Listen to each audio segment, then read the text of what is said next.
আসসালামু আলাইকুম। আল্লাহর রহমতে আমি ভালো আছি। আল্লাহ আপনাদেরকেও ভালো রাখুক, আলহামদুলিল্লাহ। আমি ঘরে টুকিটাকি কাজ করব, আপনাদের সাথে একটু শেয়ার করব। আজকে তৃতীয় দিন রোজা।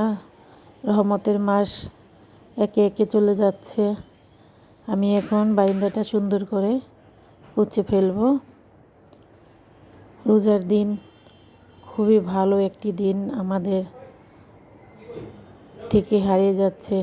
আমরা যে যতটুকু পারবো আল্লাহর ইবাদত করব।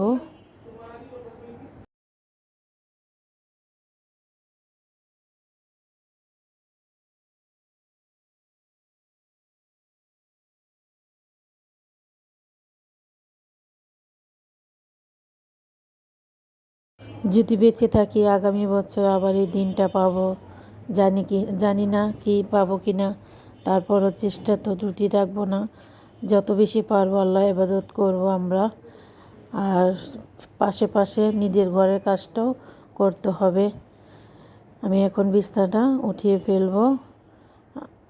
এই রোজার দিনে দেরি করে উঠে ঘুমের থেকে উঠি। এখন আমি বিছানাটা সুন্দর করে ঝেড়ে ফেলবো। বিছানাটা ঝেড়ে ফেলে না ঘরের অর্ধেক কামটি সুন্দর সহজ হয়ে যায়। আমি এখন সব আস্তে আস্তে গুছিয়ে ফেলবো। আবার জোহরের আজানের টাইম হয়ে যাচ্ছে, তাড়াতাড়ি করে আমি সব কাজটি করে ফেলবো। রোজার দিন টাইমটাই করা পারা যায় না, কীভাবে জানি সময়টা চলে যায়। এখন আমি ঘরের সব ফার্নিচারটি সুন্দর করে পুছে ফেলবো।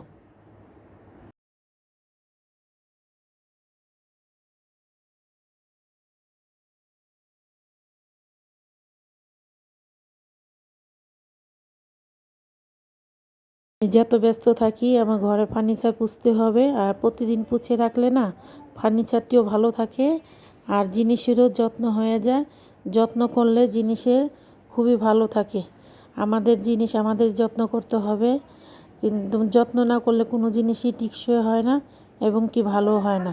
আমি চেষ্টা করি। আমি এখন বিছনাটাও সুন্দর করে ঝাড়ে ফেললাম, সোফাটাও গুছিয়ে ফেলবো। আমি বারান্দাটাও সুন্দর করে আজকে সব পুছবো। আমি বারান্দা একদিন পর পর পুছি। আমি বারান্দাটিও এখন পুছে ফেলবো। আমার 4টা বারান্দা পুছতে অনেক সময় লাগে। আমি আস্তে আস্তে সবটি কাজ করে ফেলবো। আমি আজকে এই ঘরটিও পুছে ফেলবো। আর ঘরটি গুছানো হয়ে গেলে না ঘরের অর্ধেক কাজটি সারা হয়ে যায়। আর রোজার দিন যত পারি আমরা কাজ কাম কমায়া করি, যতটুকু পারবো আমরা আল্লাহর ইবাদত করব। এই দিনটা ফিরা বছর বাঁচলে আবার হবে, জানি না আল্লাহ পাকে রাখবে কি না। আমি এখন যতটুকু না পারন যায় অতটুকু আমি করতেছি।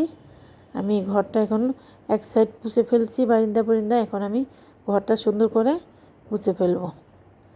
ঘরটা পুছা হলে না, ঘর না পুছা হলে ভালো লাগে না, আর কেমন জানি বালি লাগে, নামাজ পড়তে না হিজবিজ লাগে, ভালো লাগে না। তার জন্য আমি ঘরটা যত কষ্ট হোক আমি ঘরটা পুছে ফেলি। অন্য অন্য আড্ডা না করে, কথাবার্তা না করে ঘরে কাজ কাম করলে সময়টাও চলে যায় আমাদের, আর ঘর দুয়ারও সুন্দর থাকে। এখন আমি রান্নাঘরে চলে আসব। বিকালকার আমি দেখি কি পাকানো যায়। আমি মুরগি বের করছি, এটা আমি ইফতারি বানাবো। এখন আমি বুটের ডালটা চড়িয়ে দিলাম। এটা বুটের ডাল আমি আর ফুলকপি দিয়ে একটা ভাজি করব। আর দই দিয়ে আমি একটা লাচ্ছি বানাবো ইফতারির জন্য। আর আমি ডিম চপ বানাবো। ডিম চপটা খুবই ভারী মজা। ইফতারির জন্য আমরা আজকে ডিম চপটা বানাবো। ডিম চপ ভেষণ দিয়ে গুলিয়ে ডিম চপটা খুব অনেক ভালো লাগে। এই ফাঁকে আমি খিচুড়িটা চড়ে দিলাম, ভুনা খিচুড়ি, গরু মাংস বুটের ডাল দিয়ে আমি ভুনা খিচুড়ি রান্না করতেছি। এটা আমাদের ইফতারির আজকে খাবার।